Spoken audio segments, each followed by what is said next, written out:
தமிழகம் எங்கும் கிளைகள் கொண்ட Annamal institute of hotel management and hospital management படிப்பில் சேர்வதற்கான அட்மிஷன் நடைபெறுகிறது.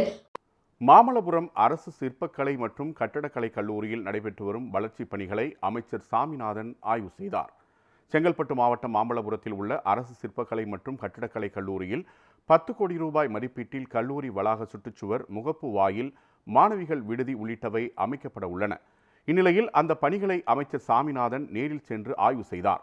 முன்னதாக செங்கல்பட்டு மாவட்ட ஆட்சியர் ஸ்னேகா மற்றும் அதிகாரிகளிடம் ஆலோசனை நடத்திய அவர் கல்லூரி மாணவர்களால் உருவாக்கப்பட்ட கதை சிற்பங்கள், கற்சிற்பங்கள் மற்றும் மர சிற்பங்களை பார்வையிட்டார். இந்நிகழ்ச்சியில் சுற்றுலா, பண்பாடு மற்றும் அறநிலையங்கள் துறையின் கூடுதல் தலைமைச் செயலாளர் முனைவர் முனிவாசன், செங்கல்பட்டு மாவட்ட ஆட்சியர் ஸ்னேகா உள்ளிட்ட அரசு அதிகாரிகள் உடனிருந்தனர். கடந்த முறையும் ஒரு ஆய்வு செய்திருக்கிறோம். இப்பொழுது மாண்புமிகு முதலமைச்சர் அவர்கள் கூடுதலாக இங்கே கூடுதல் நிர்வாக கட்டிடம் கட்டுவதற்கும் அதேபோல நூலகம் இப்படிப்பட்ட பல்வேறு வசதிகளை ஏற்படுத்துவதற்காக மற்றும் சுற்றுச்சுவர் அமைப்பதற்காக நிதிகள் தேவை என்று கேட்டோம். அந்த வகையில் ஏறத்தாழ சுமார் 9 கோடி ரூபாய் 10 கோடி ரூபாய் அளவில் நிதி ஒதுக்குவதற்கு மாண்புமிகு முதலமைச்சர் அவர்கள் உத்தரவிட்டிருக்கார்கள்.